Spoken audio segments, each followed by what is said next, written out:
For years, there was a huge rock on his farm. After a severe storm, he noticed a crack and realized that it was not just a boulder. What had been hidden beneath it for decades began to come to light. Subscribe and write in the comments which city you are watching from. The farm had always survived on habit rather than hope. It sat on a wide stretch of land that had been worked so long, the soil itself seemed to remember hands, hooves, and iron. The fields were not beautiful in the way people from outside imagined farmland should be. There were no neat fences painted white, no picturesque barns restored for photographs. Everything here was functional, worn down to what still worked, and nothing more. The house leaned slightly to the west, settling into ground that had shifted over decades. The barn doors creaked no matter how carefully they were opened. The machinery was old, patched together from parts scavenged at auctions and scrapyards, kept alive by stubbornness and familiarity rather than efficiency. The farmer had learned early that the land did not reward ambition. It rewarded consistency. You woke before sunrise, checked the sky, checked the animals, checked the ground. You fixed what broke. You ignored what could wait. That rhythm had shaped his life as thoroughly as it had shaped the fields. He had inherited the farm from his father, not because it was profitable, but because it was the only thing either of them had ever truly known how to do. The paperwork had been simple. The reality of keeping the place alive had never been. At the center of the western field, where the ground sloped just enough to make planting awkward, lay the stone. It was massive, larger than any natural boulder he had seen in the surrounding region. Its surface was uneven but not jagged, worn smooth in places, as if it had been there long enough for the wind and rain to learn its shape by heart.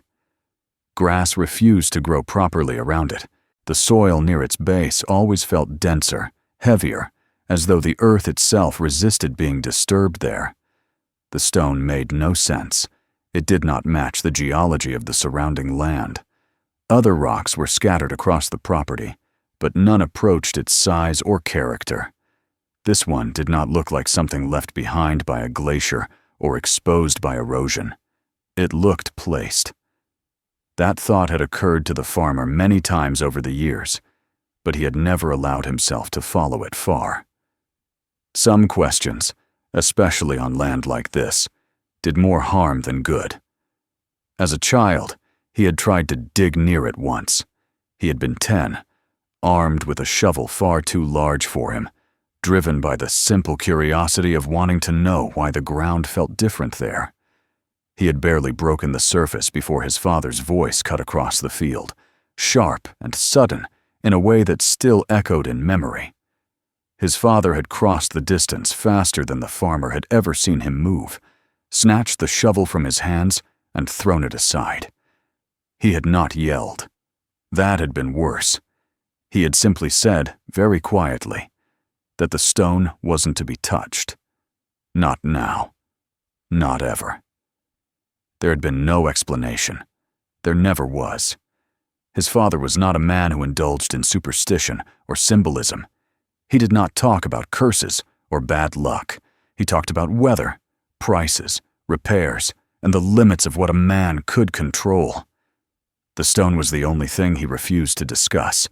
Whenever its presence was mentioned, his father would change the subject or leave the room entirely. Over time, the silence around it grew heavier than any story could have been. After his father's death, the farmer had considered removing it more than once. There were machines now that could do the job. Contractors who specialized in clearing land. It would make the field easier to work, increase yield, maybe even make the property more attractive if he ever decided to sell. Each time he thought seriously about it, something stopped him. It was not fear, exactly. It was a sense of restraint that felt inherited rather than chosen. The stone had been there before him. It had been there before his father. And whether by logic or habit, he had learned to work around it. The storm changed everything. It arrived without subtlety, as storms often did in recent years. The forecast had warned of heavy rain and high winds, but nothing prepared him for the violence that followed. The sky darkened in a way that did not belong to evening. The wind rose suddenly, flattening crops and snapping branches like dry bones. Rain came in sheets so dense, the fields vanished behind them. Water pooled where it never had before, cutting new channels through the land, stripping soil down to raw earth. He spent the night awake, moving from window to window, listening to the house groan under the pressure. The barn roof rattled. The fences gave way in sections. There was nothing to do but wait and hope the foundations held. When morning finally came, it brought a silence that felt unnatural, as though the land itself was holding its breath. The damage revealed itself slowly. Trees lay uprooted along the edges of the property, their roots torn free and slick with mud. Sections of the field had collapsed inward, forming shallow gullies where water had rushed through unchecked. The fence along the northern boundary was gone entirely, posts ripped from the ground and carried off somewhere he could not yet see. It would take weeks to repair, months to fully recover. When he reached the western field, he stopped. The ground around the stone had changed. Where the soil had always been firm, it had sunk, forming a shallow depression that traced an uneven circle around the base of the rock. Mud clung to the lower surface, darker than the surrounding earth. The stone itself looked the same at first glance, but as he stepped closer, something caught his eye. A narrow vertical line ran down its face. It was not wide. At a distance, it might have been mistaken for a shadow or a trick of the light. Up close, it was unmistakable. A crack, clean and straight, extending from near the top of the stone down toward the ground. It was too precise to be the result of random stress. The edges were not jagged. They were smooth, worn in a way that suggested movement rather than fracture. He crouched instinctively, placing a hand against the stone. It was cold, colder than the surrounding air, and when he leaned closer, he felt it. A faint current, barely perceptible, flowing outward from the crack. Air moving steadily, carrying with it a smell he could not immediately place. It was not damp earth, it was not rot or decay. It was dry, mineral, and old.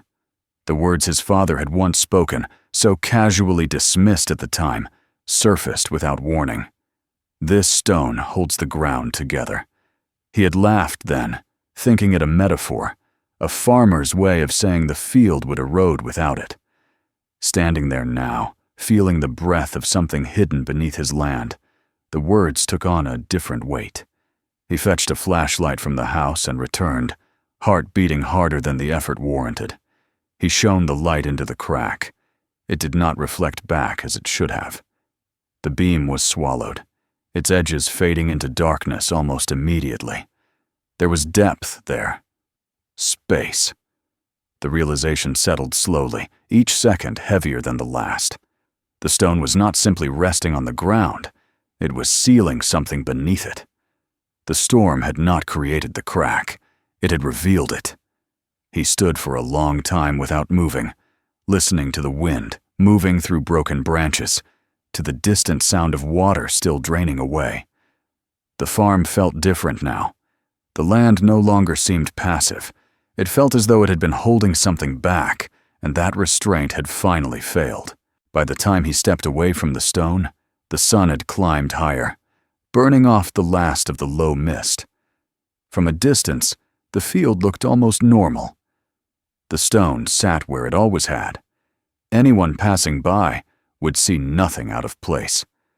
Only he knew that the ground beneath his feet was no longer whole. As he walked back toward the house, he understood that whatever lay beneath that stone had never been meant to be found. And now that it had begun to surface, the quiet life he had built around habit and silence was already starting to fracture, just like the rock itself. The farmer did not sleep that night. The image of the stone followed him from room to room, from thought to thought. refusing to settle. Every sound outside the house seemed amplified, as if the land itself had become restless. Wind moved through broken branches, sending faint knocks against the siding. Somewhere in the distance, water still flowed where it had never flowed before. The farm had always been quiet at night, the kind of quiet earned through isolation and routine. Now it felt alert, strained, as though something beneath it had shifted and the surface had not yet adjusted. He lay in bed staring at the ceiling, replaying the moment he had leaned toward the crack and felt air move against his face. That sensation returned again and again, more unsettling than the sight itself. Air did not move without reason. It meant space, it meant depth, and it meant that whatever lay beneath the stone was not sealed the way it had once been. At dawn, he rose without hesitation, the decision already made before he consciously acknowledged it. Curiosity alone would not have been enough to drive him back to the field. Curiosity could be ignored, responsibility could not. If the ground beneath his land was hollow, unstable, altered by something buried long ago, then ignoring it was no longer an option. His father had worked around the stone because it had held. Now, it no longer did. He gathered what he told himself were sensible precautions: a flashlight with fresh batteries, a length of rope, gloves, and a small set of tools he kept for fence repairs. Nothing specialized, nothing that would suggest he expected to find anything extraordinary. He avoided looking toward the telephone. There was no one he could call who would understand what he had seen, and no way to explain it without sounding uncertain, even to himself. The field was still damp when he returned. Mud clung to his boots as he approached the stone, the ground softer now, less resistant. Up close, the crack looked wider than it had the day before, though he could not be sure whether that was real or the result of his own anticipation. He set his hand against the stone again and felt the same cool current of air, steady and persistent. He knelt and began to clear away loose soil from the base of the crack. The earth came away easily, as if it had already been disturbed. With each handful removed, the opening widened just enough to confirm what he had already suspected. This was not a random fracture. Beneath the stone, there was a shape, a form that guided the collapse rather than resisted it. When he finally directed the flashlight into the opening at an angle, the beam caught on something solid and straight, a surface too even to be natural.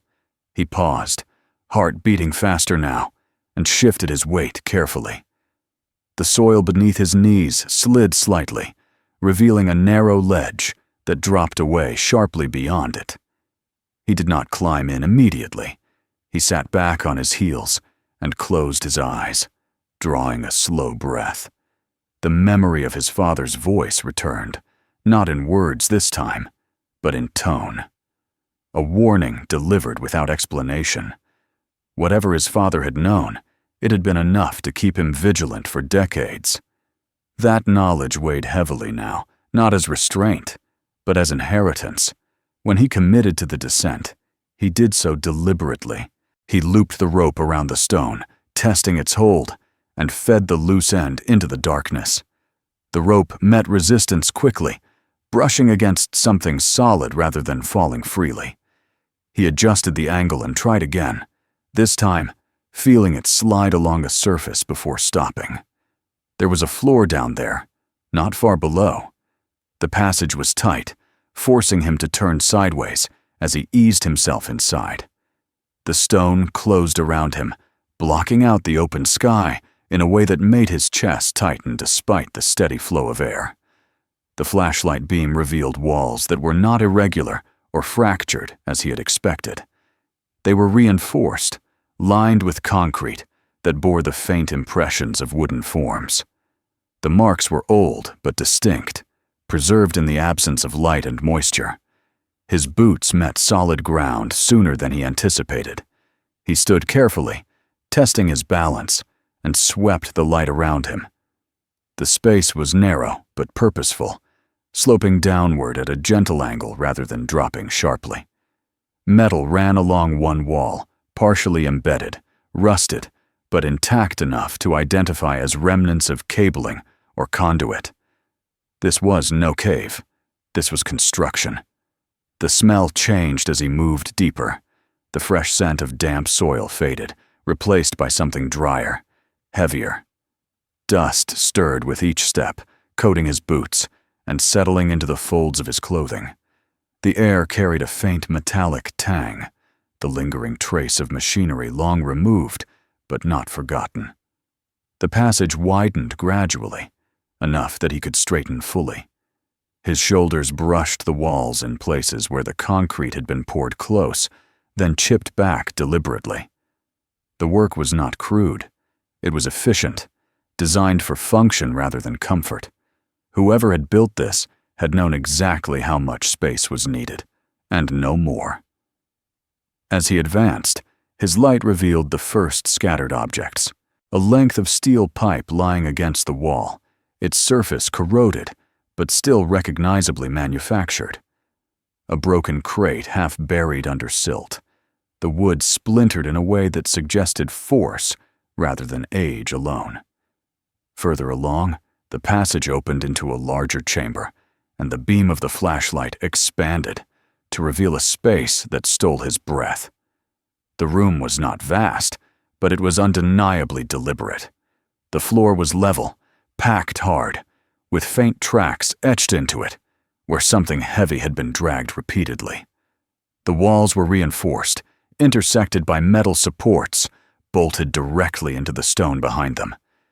The ceiling bore the marks of drilling and patchwork repairs, areas where something had been sealed hastily, then reinforced again. Barrels lay scattered near one wall, some intact, others collapsed inward.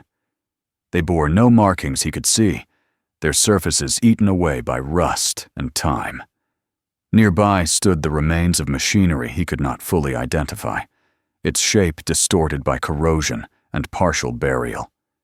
It was not mining equipment, nor anything he recognized from agricultural use.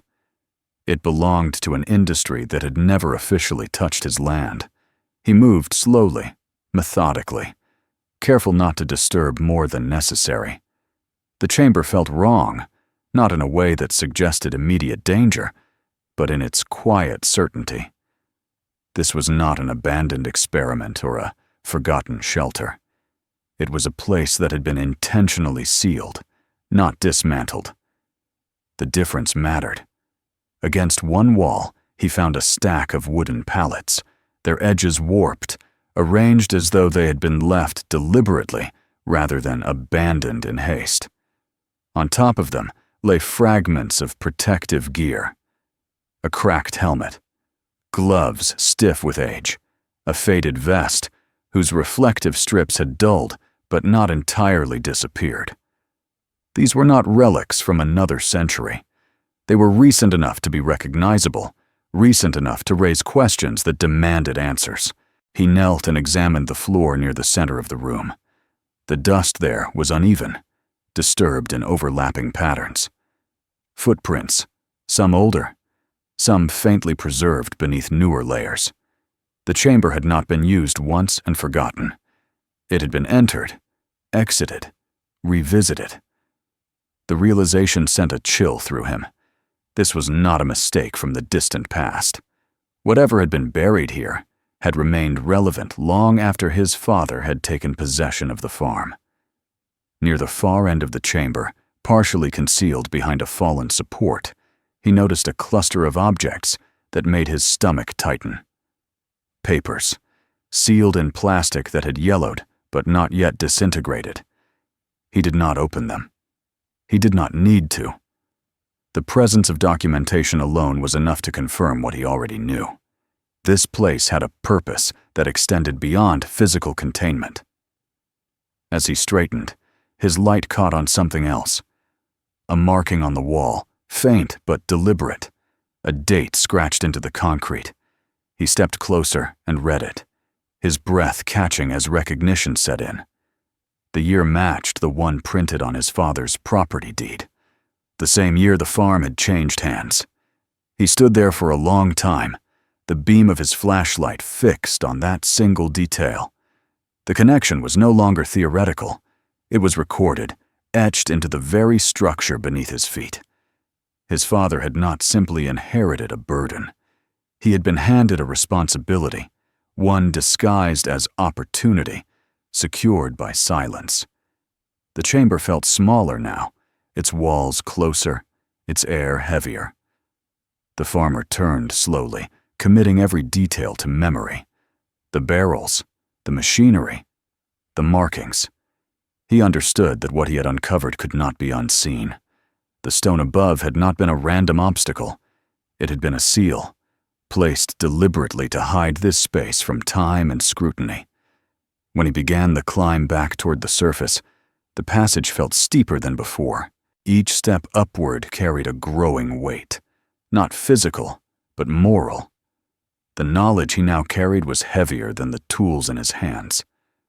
As daylight crept back into view through the narrow opening, he felt a strange reluctance to emerge, as though crossing back into the open air would finalize what had already been set in motion. He pulled himself free of the passage and stood beside the stone once more, the farm stretching out around him in familiar lines. The fields looked unchanged, the barn still leaned, the fences still needed repair, and yet everything was different. The land he had thought he knew had revealed a second life beneath it, one that intersected with his own family in ways he had never imagined. As he secured the opening as best he could and stepped away, one thought repeated itself with quiet insistence. His father had known, and whatever he had chosen to protect by his silence was now the farmer's responsibility to face. The house felt different when he returned from beneath the stone. It was the same structure that had sheltered him his entire life, the same rooms worn smooth by habit and repetition, yet the air inside carried a weight it had never held before. The familiar creak of the floorboards no longer felt comforting. Each sound seemed to linger longer than it should have, as if the walls themselves were listening. He stood in the doorway longer than usual, boots still caked with damp soil, breathing in the scent of old wood and dust, trying to reconcile what he had just seen with the life that had unfolded here so quietly for decades. His father's chair sat by the window, angled just enough to catch the afternoon light. It had always been there, positioned to look out toward the western field.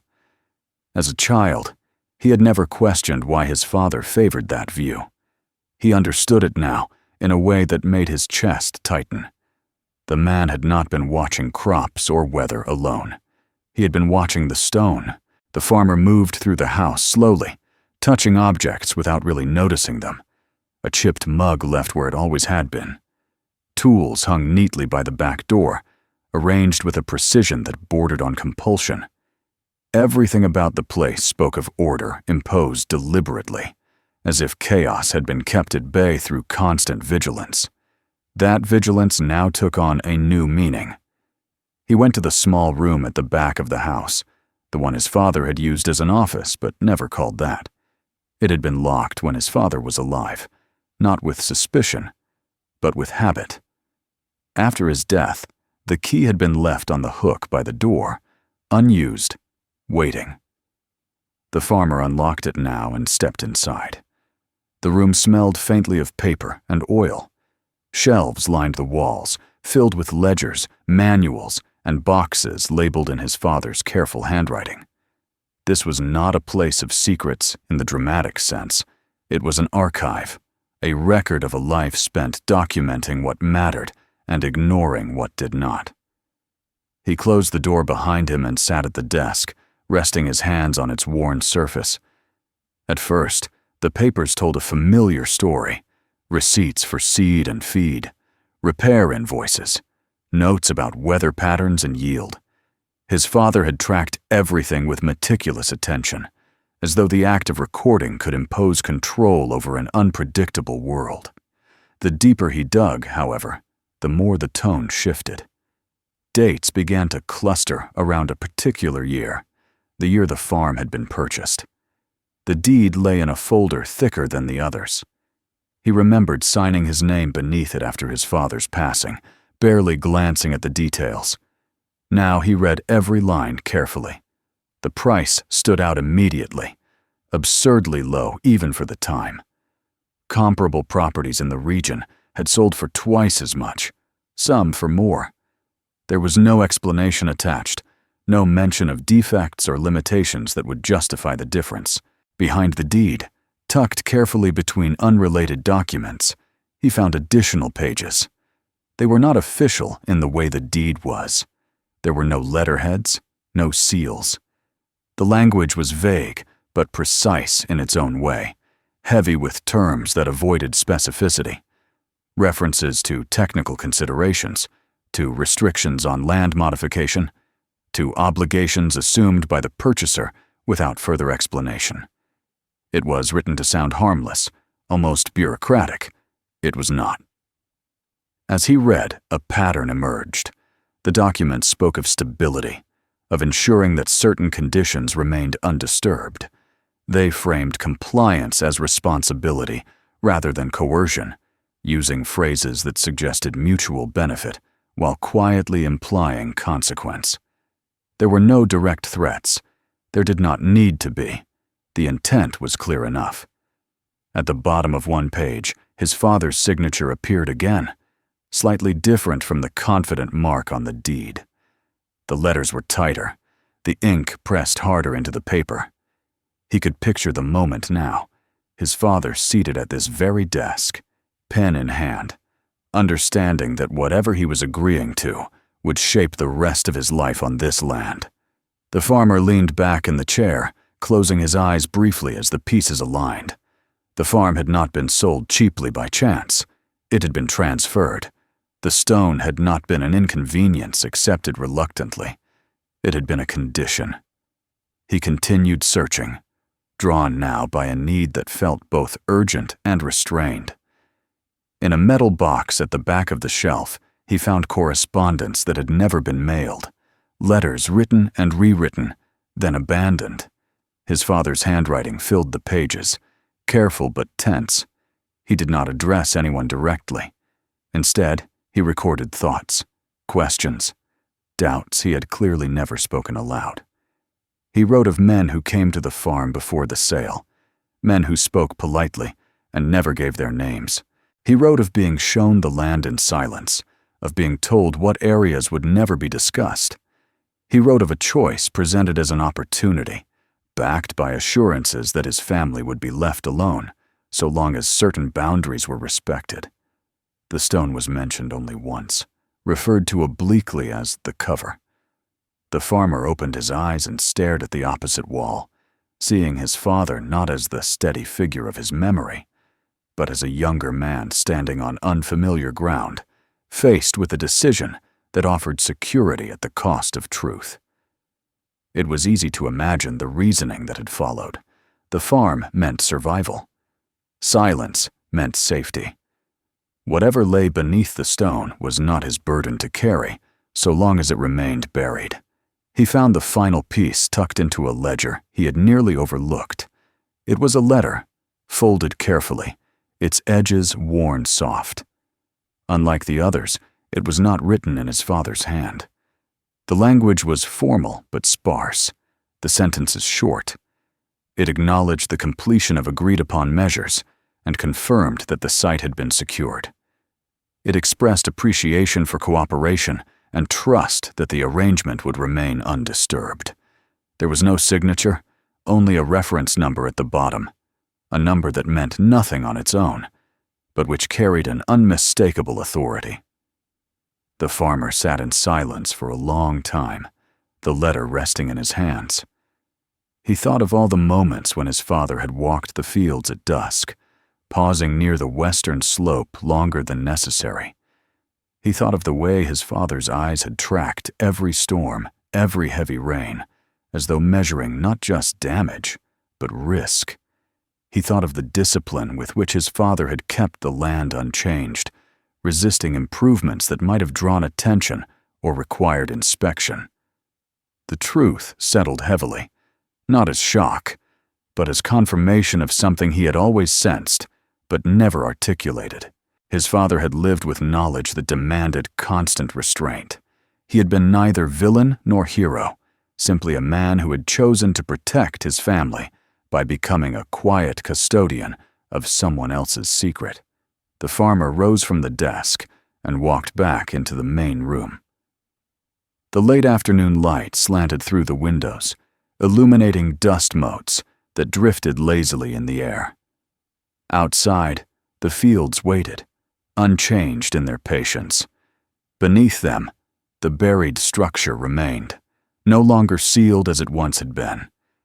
He understood now that the storm had done more than expose a passage. It had ended an inheritance of silence. His father's choice had bought decades of quiet, but it had also deferred a reckoning that could no longer be avoided. The stone no longer held what it was meant to hold, and the land itself was beginning to show the strain. As evening approached, the farmer stood by the window and looked toward the western field. The stone caught the fading light, its surface unchanged to any casual observer. He felt no anger toward his father, only a somber respect for the burden he had carried alone. But respect did not absolve him of what came next. The truth his father had contained was no longer contained at all. It had found its way into the open, and with it came responsibility that could not be deferred or ignored. Whatever had been buried beneath that stone had been placed there deliberately, with care and intention. And now, having been disturbed, it was no longer just a matter of history.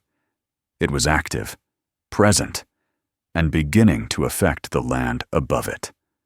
The farmer knew, with a clarity that left no room for hesitation, that the next step would not be confined to memory or paper. What lay beneath the earth was already reaching outward, and soon it would demand a response not just from him, but from anyone who depended on the ground remaining safe and whole. The changes did not announce themselves all at once. They crept into the rhythm of the farm quietly, the way rot settles into wood long before it becomes visible on the surface. At first, the farmer dismissed them as after effects of the storm. The land had been battered, the drainage disrupted. It was natural for things to feel unsettled for a while. He told himself this as he moved through his days, repairing fences, clearing fallen branches, restoring what could be restored. But the signs persisted, and they did not behave like ordinary damage. The cattle were the first to show it. One of the older cows stopped feeding properly, lingering near the water trough, and then backing away as if uncertain. Another developed a cough that did not respond to the usual remedies. Their coats dulled, their movements slowed.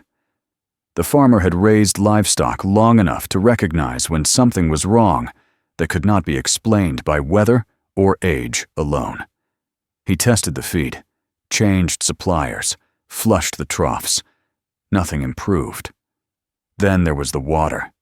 The well had always been reliable. Its taste had been the same for as long as he could remember, faintly mineral, cool even in summer. After the storm, he noticed a bitterness that lingered on the tongue. It was subtle, easy to miss if one were not looking for it. He boiled the water, filtered it, told himself it was nothing more than disturbed sediment. Still, he began driving into town to fill containers rather than relying on what rose from beneath his land. The soil near the stone changed last. Crops planted there struggled to take hold, their leaves yellowing prematurely, their roots shallow and weak. Where the earth had once been stubborn but fertile, it now felt tired, resistant in a way that had nothing to do with drought or nutrient balance. He dug test holes, turning over the soil by hand, and noticed discoloration he had never seen before. Faint streaks of gray and rust red woven through the darker loam. At night, He lay awake, listening to the farm settle around him, his mind returning again and again to the chamber beneath the stone. The image of those barrels and sealed containers refused to fade. Whatever had been buried there had not remained inert. It had waited, contained by earth and stone, until time and weather had weakened the barrier. Now it was beginning to reach outward. He could no longer pretend that his discovery was a matter of curiosity or history. It was active. It was affecting the land in ways that would only worsen if left unaddressed. He returned to the passage beneath the stone with a sense of grim purpose. This time, the descent felt different. He was no longer an intruder uncovering a secret. He was a custodian confronting a failure. The air inside the passage carried the same dry, metallic tang, but beneath it, he detected something new. Faint, but unmistakable. A sharpness that irritated the throat, subtle enough to be ignored for now, but present all the same. The chamber had changed. At first glance, everything appeared as it had before. The barrels lay where they had been, the machinery silent and corroded. But as he moved closer, shining his light into the deeper corners, he saw the signs of degradation that had not been apparent during his first visit. One of the barrels had collapsed entirely, its seams split, its contents long since absorbed by the ground. Dark stains spread outward from it, soaking into the packed earth. He crouched and touched the soil near the stain, then pulled his hand back quickly. It felt wrong, slick in a way that earth should not feel. He wiped his glove against the wall, unease tightening in his chest. This was not the slow decay of forgotten materials. This was leakage. Further along, he found cracks in the concrete lining, hairline fractures that radiated outward from points where containers had once been stacked. The seals that had held this place together had not been designed to last forever. They had been designed to last long enough. He followed the cable remnants along the wall, tracing their path to a junction where the ceiling bore the marks of hurried reinforcement. Someone had known this place was failing. Someone had tried to stabilize it, not properly, not permanently, but enough to delay consequences. The work had been rushed, uneven, driven by urgency rather than care. The realization settled heavily. This site had not been sealed as a completed solution. It had been sealed as a postponement. As he stood there, absorbing the implications, a sound echoed faintly from the passage behind him. He froze, listening. It was not a voice, not footsteps, but a distant vibration, barely perceptible, like the rumble of heavy machinery far away. He told himself it was his imagination, the resonance of the stone shifting under stress. Yet when he climbed back to the surface later, he noticed tire tracks near the edge of the property that had not been there before. They were shallow, partially erased by rain, but deliberate. Someone had driven close enough to observe, perhaps to check the damage caused by the storm. The farmer felt a familiar tightening in his chest, one he had felt before when reading his father's letters, the sense of being watched without being seen. The first visit came 2 days later. A sedan he did not recognize pulled into the drive just after noon. It was clean, in a way that stood out against the dust and mud that still clung to the farm. 2 men stepped out, dressed plainly but expensively, their shoes unsuited for the ground they crossed. They smiled easily, the kind of practiced ease that suggested confidence rather than friendliness. They introduced themselves only by first names. They spoke of the storm, of concern for properties in the area, of assistance programs and environmental assessments. Their questions were casual but precise. Had he noticed changes in the soil? Had his water supply been affected? Had there been any unusual erosion near the western field? The farmer answered carefully, offering nothing beyond what could be observed from the surface. He watched their eyes as he spoke, noting how their attention sharpened at certain details. When one of them mentioned the stone, doing so as though in passing, the farmer felt a flare of anger he barely suppressed.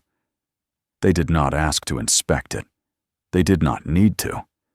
Their interest lay not in discovery, but in confirmation. Before they left, one of them mentioned compensation, phrased as support, assistance with repairs, acknowledgement of inconvenience, all contingent on cooperation, on allowing specialists to handle what lay beneath the land. The implication was clear. The silence his father had maintained was still expected. That night, the farmer sat at the kitchen table long after darkness fell, his hands wrapped around a mug he did not drink from. The words of his father echoed in his mind, not from any single memory, but from the accumulation of restraint that had shaped his childhood. This was the moment his father had prepared for without ever naming it. The moment when silence would no longer be enough to protect what mattered. The conflict was not abstract. If he refused their help, if he spoke openly, the consequences would not fall only on him. The farm was his livelihood, his home.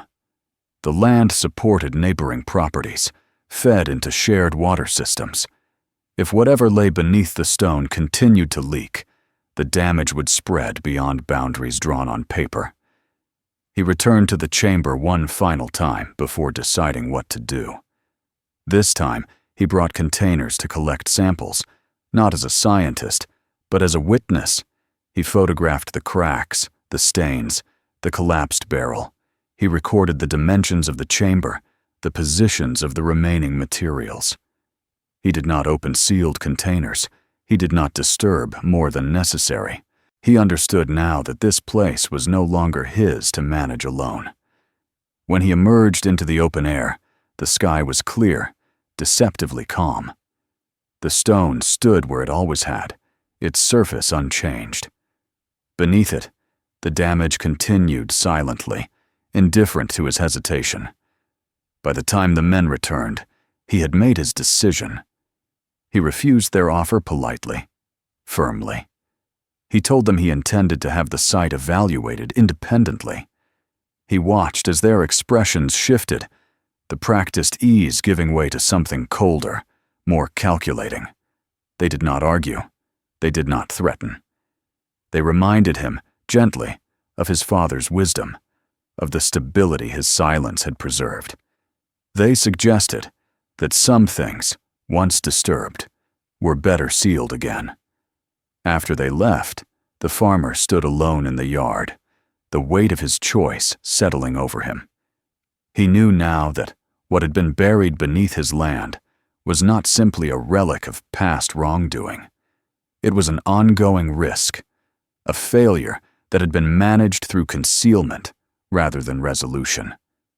The stone had held the earth together only as long as the truth remained buried with it. Now that barrier had failed. What was released could no longer be contained by habit or fear. As the sun dipped toward the horizon, the farmer looked out across his fields and understood that the reckoning his father had delayed had arrived at last. And whatever it would cost, he knew he could not become another silent keeper of a secret that was already poisoning the ground beneath his feet. The decision did not bring relief. It brought momentum, and with it, a sense that events were now moving beyond his ability to slow or redirect them. The morning after he refused the men's offer, the farm felt exposed in a way it never had before. Not vulnerable to weather or debt or the slow grind of time, but to attention. Every sound on the road made him look up. Every unfamiliar vehicle passing the property lingered in his mind longer than it should have. Silence, once a shield, had become a liability. He began by organizing what he had gathered: photographs, samples, copies of documents from his father's files, his own written observations. He worked late into the night at the kitchen table, spreading papers out carefully, aligning dates, noting repetitions. The pattern that emerged was not neat, but it was coherent. The chamber beneath the stone had not existed in isolation. It belonged to a larger effort, one that had required planning, authorization, and sustained oversight. Too many details aligned for it to be dismissed as an anomaly or a mistake. He reached out beyond the circle his father had never crossed. He contacted an independent environmental firm first, choosing one with no local ties and a reputation for discretion that did not depend on silence. He did not lead with accusations.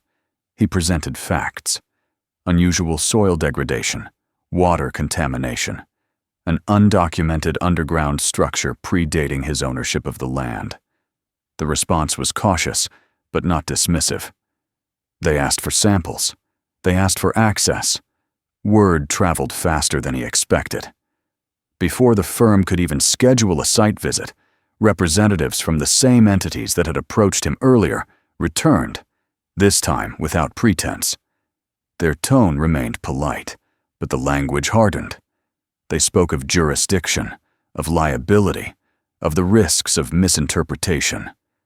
They warned him that involving outside parties could complicate matters unnecessarily. He listened, saying little, already aware that their urgency confirmed everything he suspected. The first article appeared 2 weeks later, published by a regional outlet that specialized in long-form investigations. It did not name names. It did not draw conclusions. It described a storm, a farm, and an unregistered subterranean structure discovered beneath a massive stone. It raised questions about land transfers, environmental responsibility, and oversight. It included photographs, enough to be undeniable, enough to ensure the story could not be quietly buried again. The reaction was immediate. Officials arrived within days, some openly, others less so. Inspectors, surveyors, and consultants moved across the property with clipboards and equipment. The stone was cordoned off. The passage beneath it was formally documented for the first time. Samples were taken under supervision. The chamber was mapped in detail, every barrel, every crack, every sign of degradation cataloged and photographed. The men who had once spoken to him casually no longer did so. Their presence was replaced by formal letters and carefully worded statements. Responsibility diffused outward, spread thin across agencies and decades. No single person claimed ownership of the decision to bury rather than dismantle. No single signature carried the weight of the consequences. It was, as these things often were, a failure shared so broadly that it had belonged to no one. The investigation expanded. Records long considered, settled, were reopened. Land transactions from the period surrounding his father's purchase were re-examined. Similar stones were identified on other properties, some removed years earlier without comment, others still in place. The scope of what had been hidden grew with each revelation. It became clear that the chamber beneath his farm wasn't unique. It was simply the one exposed by chance and weather rather than design. For the farmer, the cost was immediate and personal. His name became inseparable from the story. He was interviewed, quoted, questioned. Some praised his refusal to remain silent. Others accused him of exaggeration, of endangering livelihoods, of seeking attention. Old acquaintances stopped calling. New ones appeared, eager to align themselves with a cause that had momentum but uncertain consequences. The farm itself suffered under the scrutiny. Operations were disrupted. Access was restricted. Livestock had to be relocated temporarily, while the soil and water were assessed. Financial strain mounted as repairs were delayed, and assistance stalled behind layers of review. There were moments when the farmer wondered whether his father's choice, however flawed, had been the kinder one. Those moments passed. They passed when test results confirmed contamination that could not have occurred naturally. They passed when documents surfaced showing that internal reports had warned of long-term degradation long before the farm was sold.